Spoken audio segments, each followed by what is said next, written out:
अस्सलामुअलैकुम। आज हम जो लेक्चर डिस्कस करने जा रहे हैं, यहाँ जो हम लोग बाकायदा नया चैप्टर का आगाज़ कर रहे हैं। हमारा जो नया चैप्टर है वो है सर्कुलेशन। इसके बेसिकली 7 लेक्चर्स हैं और उसको इस पूरे चैप्टर को हमने 7 पार्ट्स में डिवाइड किया हुआ है।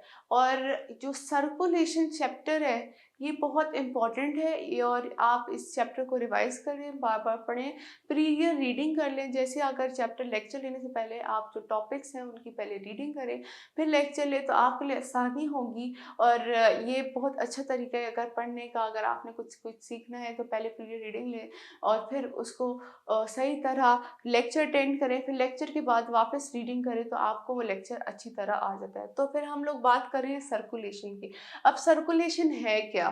सर्कुलेशन हम लोग जैसे बोलते हैं कि सर्कुलेशन हमारे बॉडी के अंदर होती है। किसकी सर्कुलेशन होती है और कौन से कंपोनेंट है सर्कुलेट करते हैं, ये सब सवाल के जवाब आप जब ये लेक्चर अटेंड करेंगे, ये जब आप चैप्टर पर पढ़ेंगे तो इंशाल्लाह आपको इन सवालों के जवाब मिल जाएंगे। आपने कभी सोचा है कि आपके जो रगों हैं उनमें खून कैसे आता है? कभी आपने सोचा है कि देखिए आपका दिल यहाँ पे है और दिल का काम है पंप करना।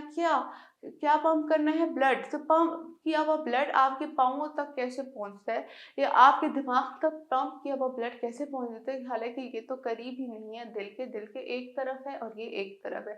तो अल्लाह ताला ने आपके अंदर ऐसा निज़ाम बनाया हुआ है जो आप आराम से अपनी ब्लड सर्कुलेशन कर सकते हैं। आराम से आपकी जो बॉडी के हिस्से हैं उधर खून मिल जाए और आपको जो है ऑक्सीजन मिल जाए, आपको कार्बन डाइऑक्साइड आपकी रिलीज़ हो जाए। तो इस तरह मैं बात करती हूँ। सबसे पहले मैं डिस्कस करूँगी इंट्रोडक्शन, कि इसके इंट्रोडक्शन में हम क्या डिस्कस करते हैं। इंट्रोडक्शन में अगर बात की जाए तो क्या इंट्रोड्यूस किया, जैसे माइक्रो ऑर्गेनिज्म है, छोटे ऑर्गेनिजम्स, वो जो है डायरेक्ट डिफ्यूजन और डायरेक्ट डिफ्यूजन से ऑक्सीजन अंदर ले लेते हैं और डायरेक्ट जो नहीं है डिफ्यूजन से कार्बन डाइऑक्साइड बाहर कर लेते हैं आराम से। और क्योंकि उनके सेल एक ही सेल पे बेसिकली कंपोज होते हैं या थोड़े ज़्यादा नंबर सेल्स होते हैं और इतने ज़्यादा कॉम्प्लेक्स नहीं होते। लेकिन हम जो इंसान हैं, हमारे अंदर मिलियंस ऑफ सेल्स हैं और मिलियंस ऑफ सेल को अपना काम करने के लिए ऑक्सीजन की ज़रूरत है। मिलियंस ऑफ सेल्स को अपना काम करने के लिए कार्बन डाइऑक्साइड रिलीज करने की ज़रूरत है, वेस्ट प्रोडक्ट रिलीज करने की ज़रूरत है। तो ऐसा तो नहीं होता कि हर एक सेल बाहर अपने डिफ्यूजन के ज़रिए सब कुछ कर सके, ऐसा मुमकिन नहीं है। होती है डिफ्यूजन लेकिन बहुत इतनी ज़्यादा एक्सटेंट में हमारे पास डिफ्यूजन नहीं होती। और डिफ्यूजन इस प्रोसेस को कि आपको जो ऑक्सीजन दी गई है अब उसको पूरी बॉडी में पहुंचाना, जो कार्बन डाइऑक्साइड पूरी बॉडी से निकालना है, वो हम किस में मेजर करते हैं? सर्कुलेटरी सिस्टम या सर्कुलेशन में हम लोग पढ़ते हैं। तो आज हम आगे अपने लेक्चर का आगाज करते हैं। ठीक है, पहले मैं आपको बता देती हूँ कि हमारे पास लर्निंग आउटकम्स क्या है, यानी अगर आप ये लेक्चर पढ़ेंगे तो आपको क्या फायदा होगा। ठीक है, सबसे पहले आपको पता चलेगा कि सर्कुलेटरी सिस्टम क्या होता है, कि सर्कुलेशन कैसे होती है और सर्कुलेशन कैसे होती है, और हम डिफाइन करेंगे इसके स्ट्रक्चर्स को, सर्कुलेटरी सिस्टम के स्ट्रक्चर्स को और स्पेसिफिकली हार्ट को। ठीक है, हार्ट के बारे में पढ़ेंगे। इसके अलावा हम जो नेक्स्ट टॉपिक पढ़ेंगे वो हमारे पास क्या होगा? कार्डियक साइकिल, किस तरह साइक्लिक मैनर में हमारे पास ब्लड की पंपिंग होती है और किस तरह साइक्लिक मैनर से आपके पास डीऑक्सीजनेटेड आपके ब्लड वापस आपके हार्ट में आता है, ऑक्सीजनेटेड ब्लड आपके हार्ट से बाहर जाता है। ये सब हम पढ़ेंगे आज के लेक्चर में। अगेन मैं आपको बता देती हूँ कि आज के लेक्चर में हम क्या डिस्कस करेंगे। आज के लेक्चर में हम डिस्कस करेंगे circulatory system of heart, structure of heart discuss करेंगे और कार्डियक साइकिल डिस्कस करेंगे। ठीक है, अब जैसे अपने लेक्चर का आगाज करते हैं, सबसे पहले मैं आपको बताती हूँ कि सर्कुलेटरी सिस्टम होता क्या है। ठीक है, सर्कुलेटरी सिस्टम हमारा क्लोज्ड होता है, क्योंकि क्लोज के सेंस में हम कह सकते हैं कि जो आपका सर्कुलेटरी सिस्टम है उसमें एक हार्ट होता है। ठीक है, उसके साथ वेसल्स होती हैं। वेसल्स हमारे पास क्या होती है? वेन्स होती है, आर्टरीज होती हैं उसके साथ हमारे पास कैपिलरीज होते हैं और भी वेन्यूल्स वगैरह ये सब आ जाते हैं। मतलब हमारे साथ पास बहुत ज़्यादा ट्यूब्स होती है और एक पंप होता है जिसको हम हार्ट का नाम कह रहे हैं, ठीक है, वो होता है और हमारे पास पूरा सर्कुलेटरी सिस्टम बनाता है। जिस तरह अगर हम पहले बात करें, हमारा पहले हमने डाइजेशन का प्रोसेस पढ़ा तो हमने बोला कौन सा सिस्टम, कौन से ऑर्गन्स हमारे डाइजेस्टिव सिस्टम बनाते हैं। हमने बोला एलिमेंट्री कैनाल और एक्सेसरी ग्लैंड्स मिलकर हमारे पास डाइजेस्टिव सिस्टम बनाते हैं। फिर एलिमेंट्री कैनाल के अंदर जो पर्टिकुलर ऑर्गन्स होते हैं, oesophagus, large intestine, small intestines, stomach वगैरह सब मिला के, और एक्सेसरी ग्लैंड्स वगैरह, लिवर और स्लाइवरी ग्लैंड्स, ये सब मिला के हमारे पास बनाते हैं। इसी तरह जब हार्ट का सर्कुलेटरी सिस्टम बनाते हैं या हमारा वस्कुलर सिस्टम को कैसे बनाते हैं, हमारा वस्कुलर सिस्टम वेसल्स, वेन्स वगैरह बनाती है। और इनके अंदर क्या फ्लो कर रहा होता है, इनके अंदर फ्लो कर रहा होता है हमारे पास ब्लड, ठीक है। तो हमारे पास अगर इनको डिवाइड किया जाए 3 कंपोनेंट में, पहले हमारे पास आ गई हार्ट, फिर हमारे पास ब्लड जो इनके अंदर मूव कर रहा होता है इन हार्ट और वेसल्स के अंदर, और फिर एंड में हमारे पास आ गया ब्लड वेसल्स, ठीक है। ये हमारे पास बेसिकली जो है ये पार्ट्स हमारे पास होते हैं, ठीक है। अगर ब्लड की वस्कुलर सिस्टम की बात की जाए, हमारा जो वस्कुलर सिस्टम होता है वो क्लोज्ड किस्म का होता है। क्लोज्ड किस्म का ये, इसका मायने ये हुए कि जो ब्लड है इन्हीं वेसल्स के अंदर रहता है, वेसल से बाहर नहीं निकलता, इन्हीं ट्यूब्स के अंदर रहता है, इनसे रिलीज नहीं होता। ऐसा होंगे आपकी जो ट्यूब्स हैं, वेसल्स हैं, वो काटी ना जाए और इनमें से खुद निकालने की कोशिश ना की जाए। ये आपके तब तक आपके जो है ब्लड अंदर ही रहता है, और आपको अगर कोई प्रॉब्लम ना हो जाए तब तक आपके हार्ट के अंदर अब ब्लड रहता है, आपकी वेसल्स के अंदर ब्लड रहता है, ठीक है। सबसे उसके बाद हम डिस्कस करेंगे, इसका फर्स्ट पार्ट डिस्कस करेंगे हार्ट, कि हार्ट क्या है।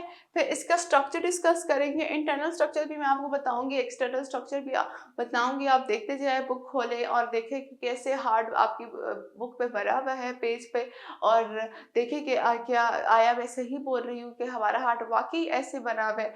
तो चले हम चलते हैं हार्ट की तरफ कि हार्ट हमारे पास क्या, देखें सही है। सबसे पहले अगर मैं बताऊं कि हमारे पास जो है ऑक्सीजनेटेड क्या होता है, हमारे पास डीऑक्सीजनेटेड, क्या होता है डीऑक्सीजनेटेड ब्लड, जो जिसमें कार्बन डाइऑक्साइड की कंसंट्रेशन ज़्यादा होती है, वो हमारे हार्ट में दाखिल होता है। हार्ट की बात की जाए, हार्ट का जो स्ट्रक्चर होता है उसको हम कहते हैं बाइकनकेव होता है। क्या होता है, बाइकनकेव स्ट्रक्चर होता है। कौन सा स्ट्रक्चर होता है हमारे पास, बाइकनकेव स्ट्रक्चर होता है हार्ट का, मतलब जो है ऐसा कॉनिकल सा स्ट्रक्चर होता है, कॉनिकल शेप होते हैं हार्ट की, सही है। कॉनिकल, जैसे आप कॉनिकल फ्लास्क होता है वैसी उसकी शेप होती है। फिर आपकी बात करते हैं कि जो इसका वेट है वो हमारे पास तकरीबन 3 एवरेज का जो वेट होता है 300 ग्राम होता है। और अगर साइज़ की बात बताएं तो आपकी मुट्ठी के बराबर आपके साइज़, हार्ट का साइज़ है। मतलब जिसकी मुट्ठी ज़्यादा बड़ी है मतलब उसका हार्ट का साइज़ भी बड़ा है, और जिसकी मुट्ठी छोटी सी है तो उसकी जो हार्ट का साइज़ भी छोटा है। ये सिर्फ पंपिंग के लिए, दूसरे सेंस में आप हार्ट दिल का बड़ा छोटा नहीं समझे। ये मतलब जो है आपके पास क्या कहते हैं, साइज ऑफ हार्ट को डिपेंड करते हैं, किसको, आपकी जो फिस्ट है, आपकी फिस्ट क्या, आपकी मुट्ठी आपको बताती है कि आपके हार्ट का साइज कितना है, ठीक है। फिर हम डिस्कस करते हैं इनके स्ट्रक्चर्स को कि हमारे पास हार्ट के स्ट्रक्चर्स क्या हैं। ये हमारे पास, पहले तो मैं बता देती हूँ कि जो हार्ट है हमारे पास पंप की तौर पे काम करता है। जैसे पंप नहीं होता है, आपके घरों में मशीन होती है, वो पंप क्या करता है, नीचे टंकी से पानी लेके जाता है, ऊपर वाली टंकी में पानी रखता है। अगर हमें ज़रूरत पड़ती है ऊपर वाली टंकी से नीचे पानी लाना, तो वो भी हमारे पास क्या ही करता है, हमारा पंप ही करता है। यही काम हमारे पास हार्ट ही करता है। वो जो है डीऑक्सीजनेटेड ब्लड पूरी बॉडी से लेता है और ऑक्सीजनेटेड ब्लड पूरी बॉडी को देता है, और फिर इसको जो ये लंग्स वगैरह में ट्रांसफ़र कर देता है कि वो उसको ऑक्सीजनेटेड कर दे, और फिर डीऑक्सीजनेटेड ब्लड को और लंग से ही ऑक्सीजनेटेड ब्लड लेकर आते हैं। अगर यहाँ पे मैं स्ट्रक्चर ऑफ हार्ट की बताऊँ, देखिए मैंने इंटरनेट से आपके लिए पिक्चर तक निकाली है।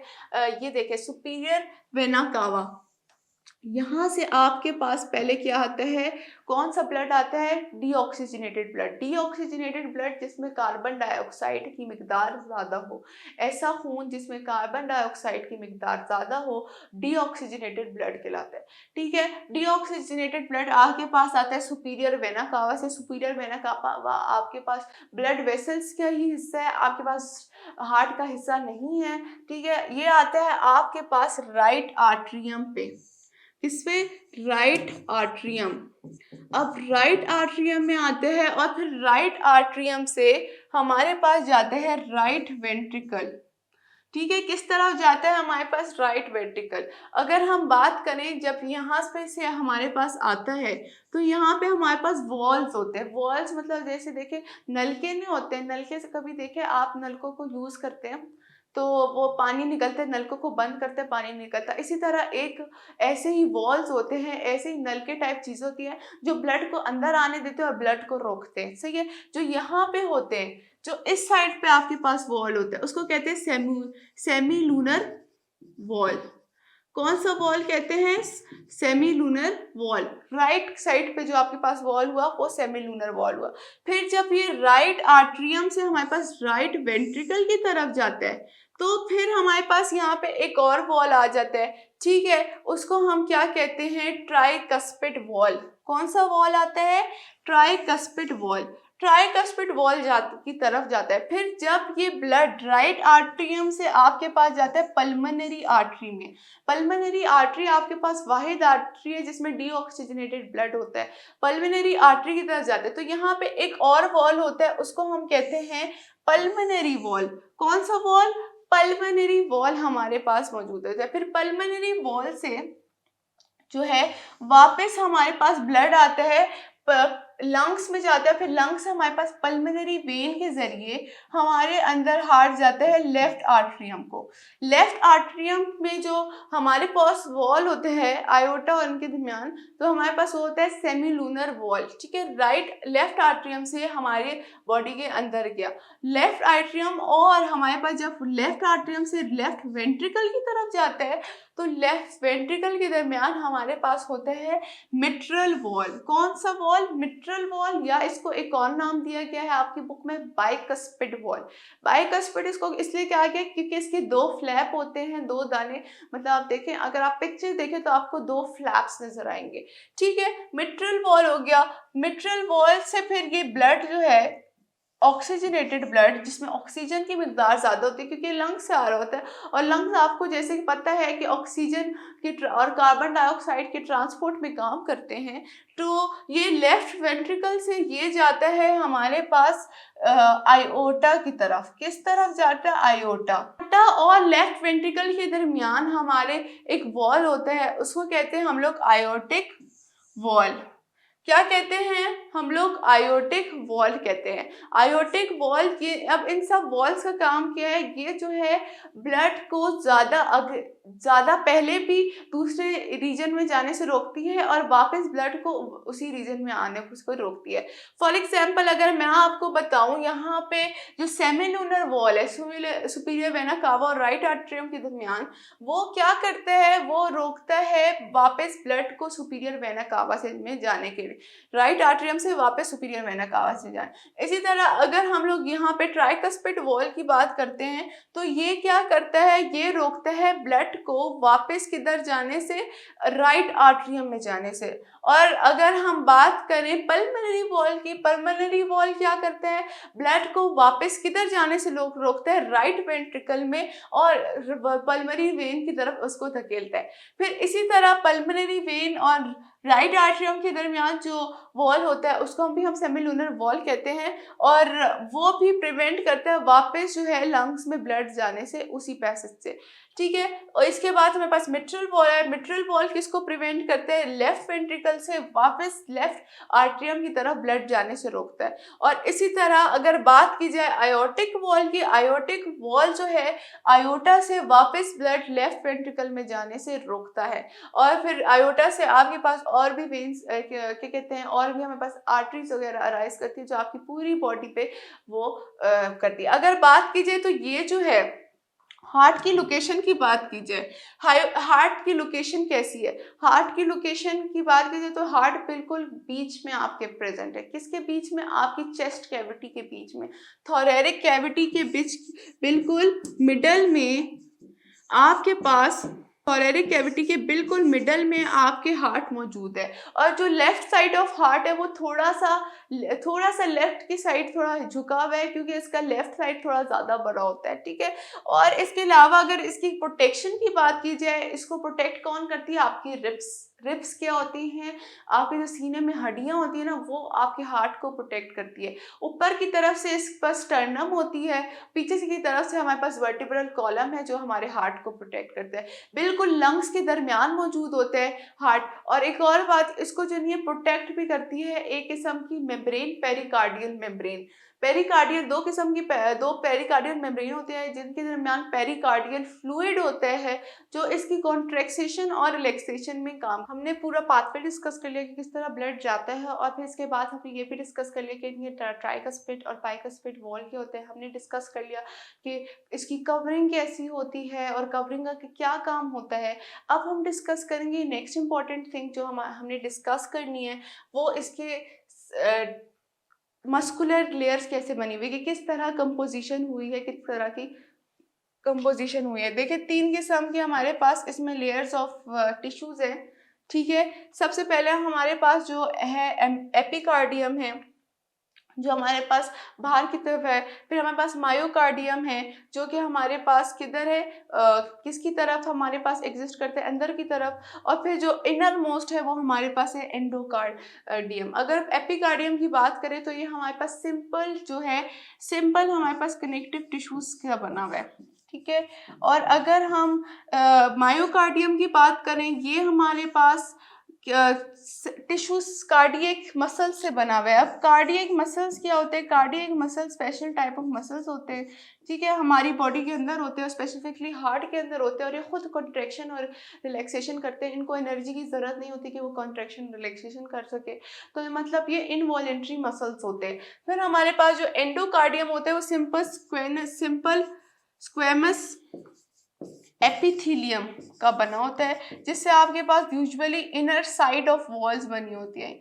किसकी इनर साइड ऑफ वॉल्स बनी होती है? हार्ट की इनर साइड ऑफ वॉल्स बनी होती है। ये आपके पास पूरा आ गया स्ट्रक्चर ऑफ हार्ट। तो ये स्ट्रक्चर ऑफ हार्ट में हमने क्या डिस्कस किया? हमने डिस्कस किया इनके आर्टरियास हमारे पास क्या है? चैम्बर्स हैं।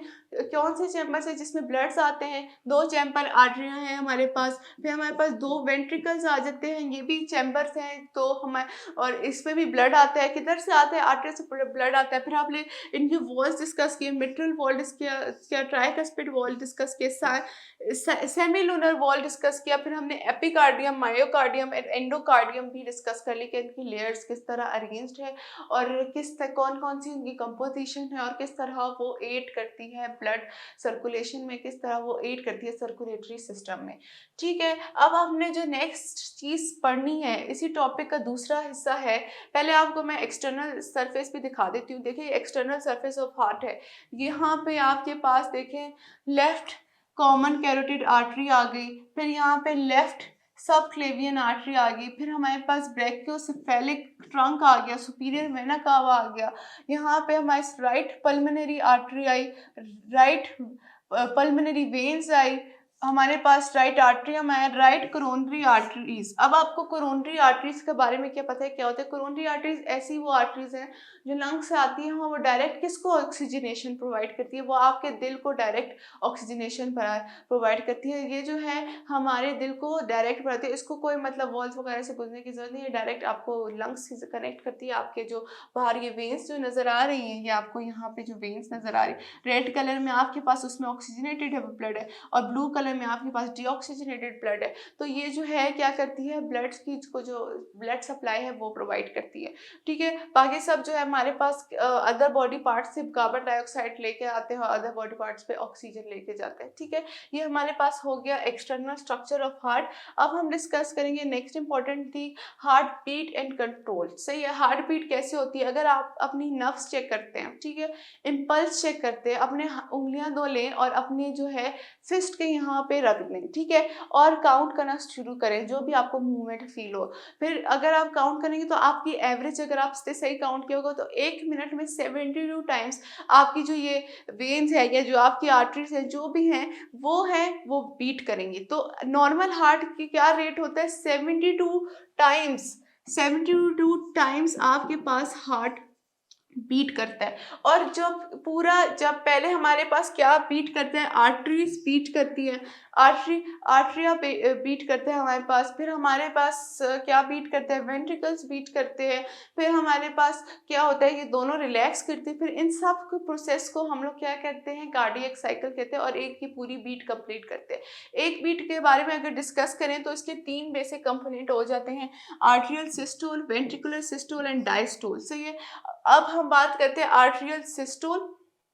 इसमें क्या होता है, जो आर्ट्रिया होता है वो कॉन्ट्रैक्ट करता है, ठीक है, कॉन्ट्रैक्ट करता है, और इसको वक्त लगता है कि ये अबाउट हमारे पास 0.1 सेकेंड इसको ये वक्त लगता है कि वो हार्ट बीट करे, वो हमारे पास वेंट्रिकल को कॉन्ट्रैक्ट करे। फिर वेंट्रिकल की कॉन्ट्रैक्शन के बाद हमारे पास क्या होता है, शुरू होता है वेंट्रिकुलर सिस्टोल। वेंट्रिकुलर सिस्टोल में क्या होता है, फिर आपका जो नहीं है वेंट्रिकल्स बीट करते हैं और ब्लड को ट्रांसपोर्ट करते हैं आपकी बॉडी से बाहर, ठीक है। और अगर इसके टाइम की बात की जाए तो ये हमारे पास अप्रोक्सीमेटली 0.3 सेकेंड में। अब आप पूछ रहे होंगे कि देखिए आर्ट्रिया में तो हमारे पास सिर्फ 0.1 सेकेंड लग गए और उसके जो हमारे पास कॉन्ट्रैक्ट होने में 0.3 सेकेंड लग रहे हैं। क्यों हो रहा है, क्योंकि जो वॉल ऑफ वेंट्रिकल्स हैं वो कंपैरेटिवली ज़्यादा थिक होती हैं एज कम्पेयर टू हमारे पास क्या कहते हैं, इनसे आर्ट्रियास किसी की वॉल से ज़्यादा हमारे पास थिक होती हैं। और अगर फंक्शन की बात करें तो जो नहीं है आर्ट्रिया उसको सिर्फ ब्लड वेंट्रिकल में कॉन्ट्रैक्ट करके ट्रांसपोर्ट करना होता है, लेकिन अगर हम लोग वेंट्रिकल्स की बात करें उसको कॉन्ट्रैक्ट करके ब्लड पूरी बॉडी में एक जगह ट्रांसफर करना पड़ता है और एक जगह उसको लंग्स में ट्रांसफर करते हैं, जो ज़्यादा बड़ा ऑर्गन है, ज़्यादा बड़ा चैम्बर है,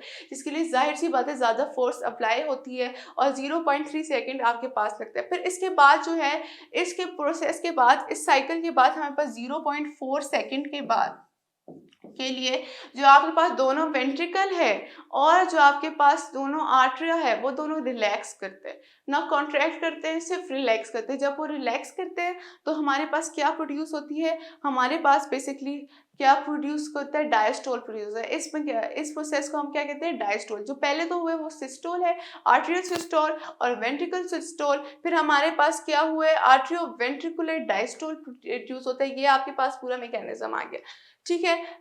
अगर हम बात करें जब वेंट्रिकुलर डायस्टोल होता है, जब वेंट्रिकुलर मतलब वेंट्रिकल्स कॉन्ट्रैक्ट करते हैं तो एट अ टाइम थोड़े से जो आर्टरी है वो रिलैक्स करते हैं, लेकिन वो इतना ज़्यादा फोर्स वगैरह हमें फील नहीं होती।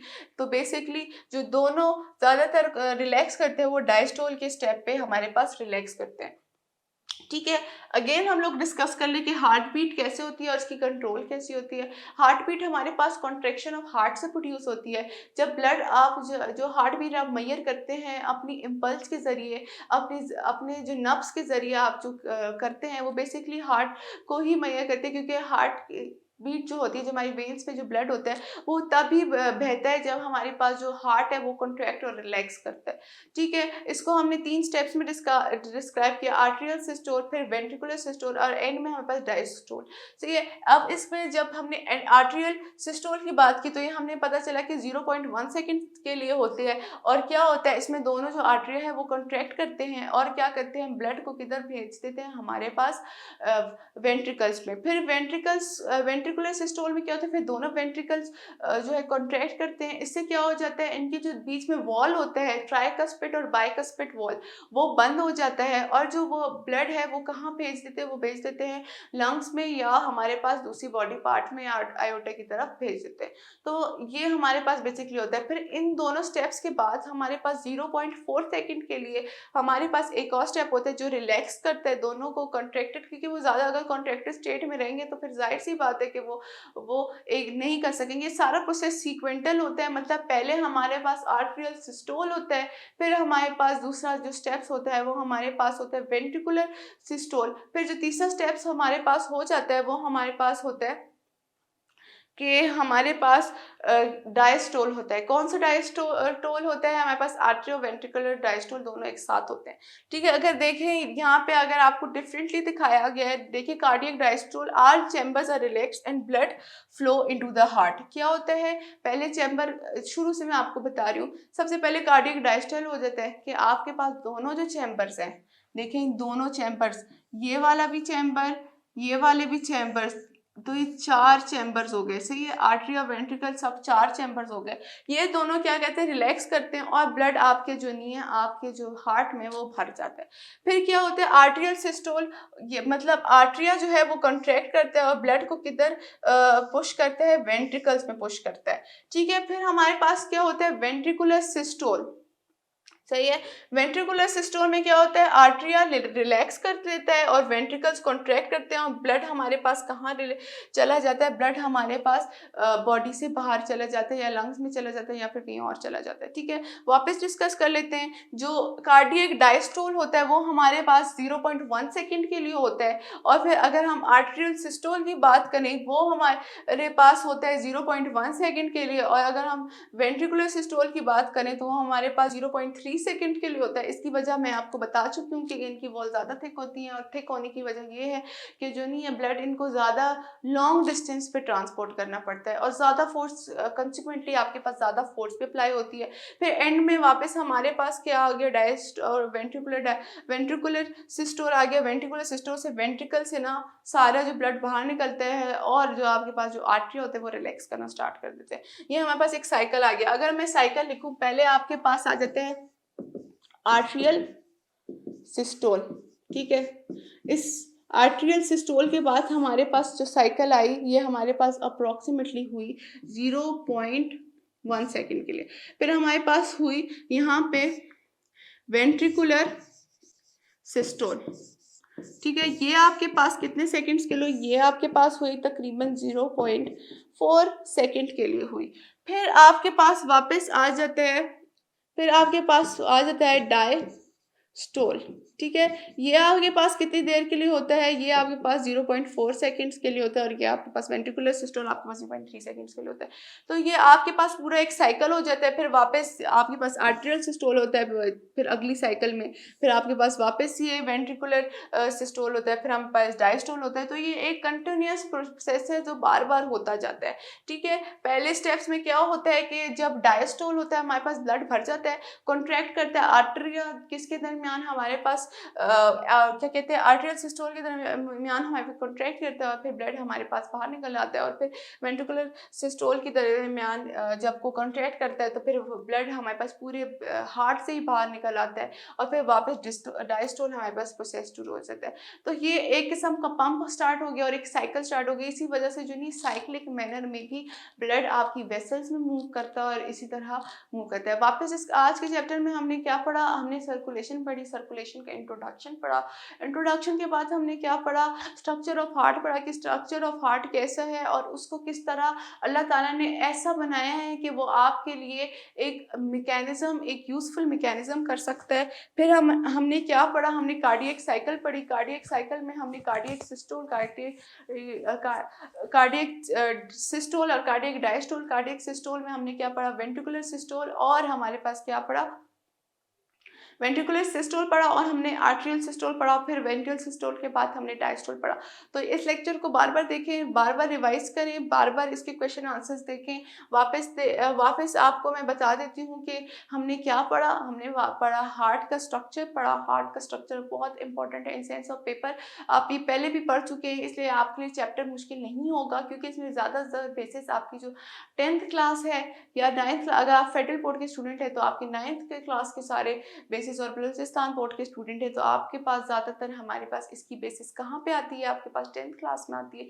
तो आप उन चैप्टर्स को डिस्कस करें, बार बार रीड करें। अगर आपको इस बुक से समझ नहीं आ रहा, बल्कि इस बुक में तो आसान ज़्यादा लिखा है, आप दूसरी बुक्स में देखें और कंसिडर करें, घर में डिस्कस करें, अपने पेरेंट्स के साथ डिस्कस करें, और इसको बार बार पढ़ते जाएं और इसको बार बार याद करें, और फिर टेस्ट वगैरह भी ले दें ताकि आप देख सकें कि आपने कितना सीखा है इस लेक्चर से।